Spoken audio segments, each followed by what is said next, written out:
Oui, alors François Ranch, ingénieur en Big Data. Donc c'est quoi ingénieur en Big Data? Je pense que c'est un mot qu'on entend souvent, mais on ne sait pas trop qu'est-ce que c'est. Alors d'abord, ingénieur en Big Data, c'est ingénieur en informatique et spécialisé dans la valorisation, surtout dans la valorisation, mais dans le traitement de données aussi.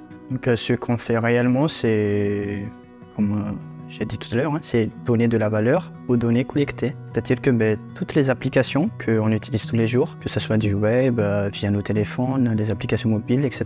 Mais ça produit de la donnée, ces données-là sont collectées. Mais les données collectées, en fait, c'est juste des données. Genre, quelque part, ça sert à rien. Mais c'est une fois traité, une fois valorisé, que ça devient de l'information. Et l'information, oui, c'est quelque chose d'utile, quelque chose que l'on peut vendre, entre guillemets.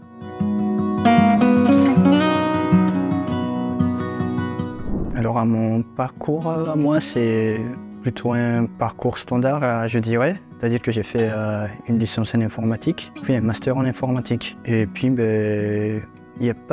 à mon époque, il n'y avait pas réellement de master en Big Data ou d'école de Big Data. C'était en 2016-2017. Je pense qu'il y en avait, mais moi, je n'ai pas suivi ce parcours-là. Ce qui m'a réellement fait former pour devenir ingénieur Big Data, c'est l'entreprise. C'est-à-dire que j'ai été en alternance chez Orange en tant qu'ingénieur Big Data et je me suis surtout formé sur le tas.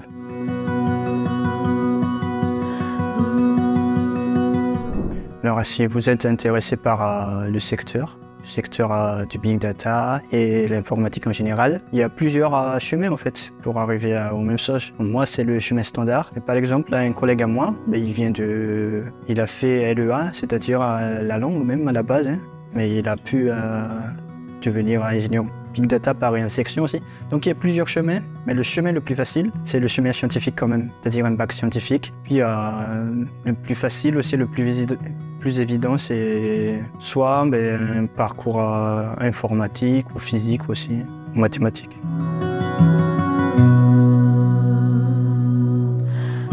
Alors on a de très bons chiffres dans ce secteur-là, le secteur informatique et surtout le secteur Big Data. On a de bons salaires aussi et au fait l'offre et la demande c'est plutôt inversé. C'est-à-dire que une fois qu'on a acquis un peu d'expérience, on n'a plus à chercher de l'emploi. Il y a des chasseurs de tête qui viennent nous chercher. Et moi par exemple dans mon cas, au moins une fois par semaine, il y a un RH ou un chasseur de tête qui m'écrit pour essayer de me débaucher.